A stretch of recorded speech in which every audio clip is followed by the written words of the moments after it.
Sprixie Show.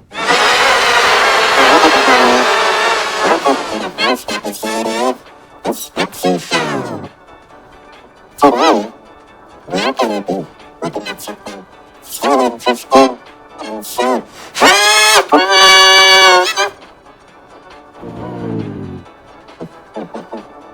Oopsies. Never mind. So, do you know what we're going to be doing today? I mean, you betcha. Are you excited? Because I'm excited. Well then, here we go. This is our first review. Welcome to Pooh Corner. It's a good place to start, huh? Agree. I've heard about this show.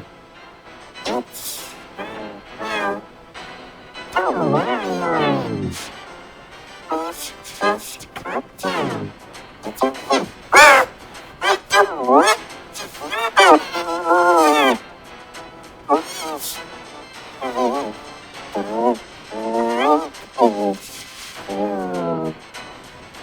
I want to go home now. Can we just skip this review, please?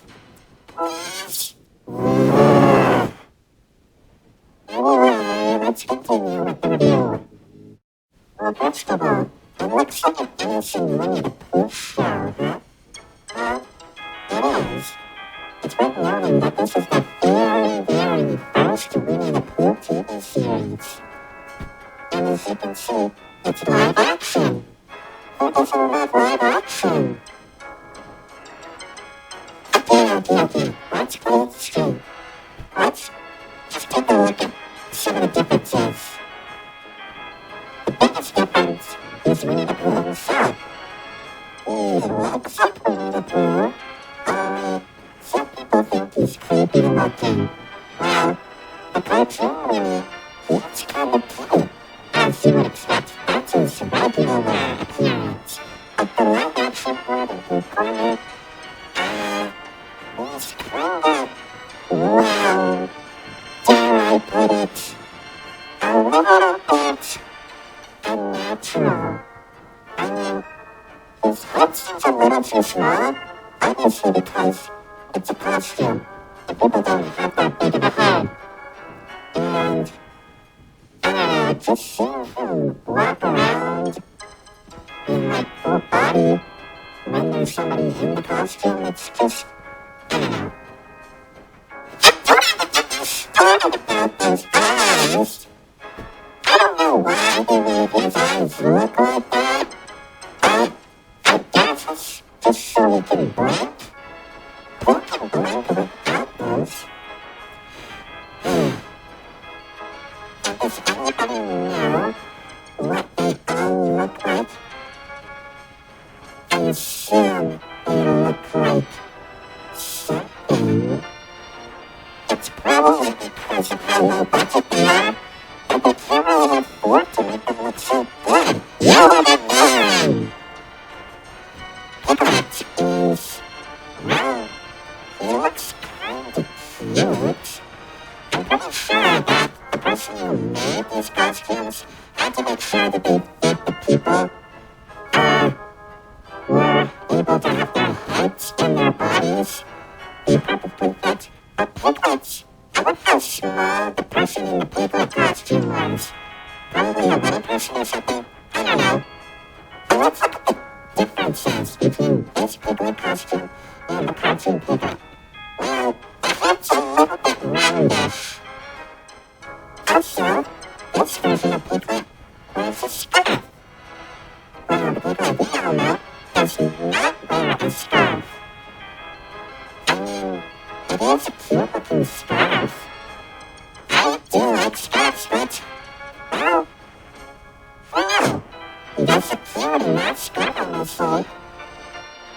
Now let's look at Tigger. I understand Tigger is known to bounce on his tail, but because this is live action, I'm guessing there was no way they were able to make him bounce on his tail. I mean, a fake tail is isn't as strong enough as say, well, hey, tiger still, I must say. Also, I think it is a little too, dare I say, quick. But you know what? I guess that's what makes dinner fun. It's supposed to be really energetic. It's kinda cool here. He's really in character. The whole difference is that instead of a pink nose, he has a black nose. I don't know, maybe they didn't have enough pink fabric to make the nose when they were making the costumes. Oh well. Now as for Eeyore, it's considered to be, well, an old gray donkey, as he is. But the big news about this version of Eeyore is that he's less depressed and more cheerful. Also, I don't know if this is tied to any of the other stuff, but he really likes to eat thistles. And thistles are plants, so I guess maybe they kind of put that into the actual Pooh stuff, but I guess that we never really got that information, and we're going through it here. Also, how does the Eeyore costume work? So pretend that I understand Panda is kind of the female in the Winnie the Pooh cast. But to see a live-action version of Panda, well, you're welcome to be corner for her. She kind of looks a little bit like the,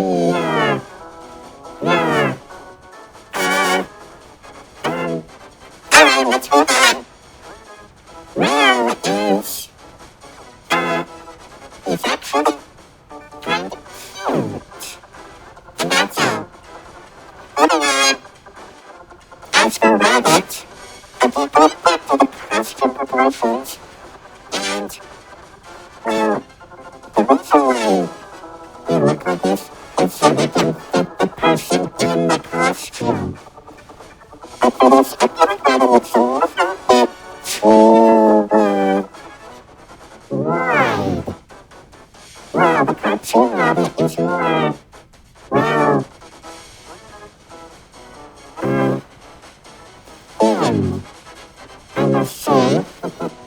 Also, I would say Rabbit is less cranky than his original cartoon counterpart. Maybe the people who make the show just don't like Rabbit being a jerk. Finally, we have Owl. Owl, well, his ambition is for the, I don't know, well, he does have a gag of, or the running yard, I must say. Much like Eeyore with the Pooh shows, he likes to talk about his relatives. And you know what? Well, I'm guessing that's kind of a thing he could do. I mean, yeah, sure, he can be very mature on this, but, just me and talk about his relatives is kind of a new thing, I guess. But, yeah, I'll stick with that. I can understand. Do you agree? I never knew that the characters had some interesting looks and personalities. It almost felt like that I missed something from the original stuff, or should I say, the actual stuff that's been around for the longest. I know. And you never knew. Always respected them as creepy. But if you keep on looking at them, it might not seem creepy at all. They're actually quite cute. And really funny. Yeah, sure, they might be pretty low budget. They probably didn't have enough money. But I'd see them as just okay. They're supposed to be pure and sweet. adorable. And they are, just like in here. I'm not sure about that, because look at this. Yes, with Pooh. Exactly. Piercings. We need to talk about them. Why are you wearing glasses? Oh. You know what? I don't know. According to this, it seems like they did these PSAs for educational children for schools. They talked about school safety and stranger danger. Oh, that's nice. I guess you wouldn't. What? School safety etiquette and stranger danger? Are you telling me that they also entertain children at school? Yeah. Is that a problem? I can't believe that those kids were actually able to pay attention without, worrying.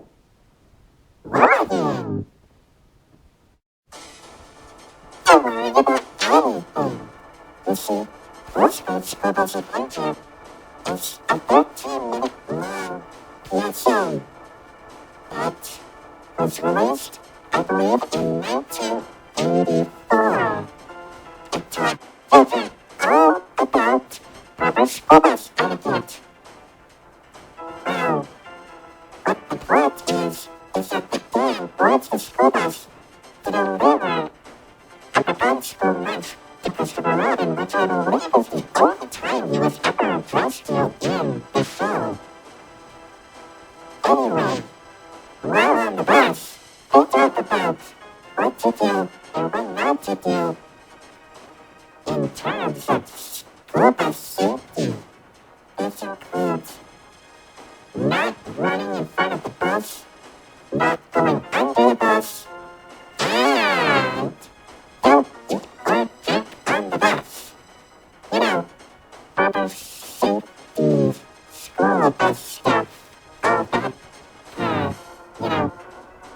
stuff like that. It's not really that popular.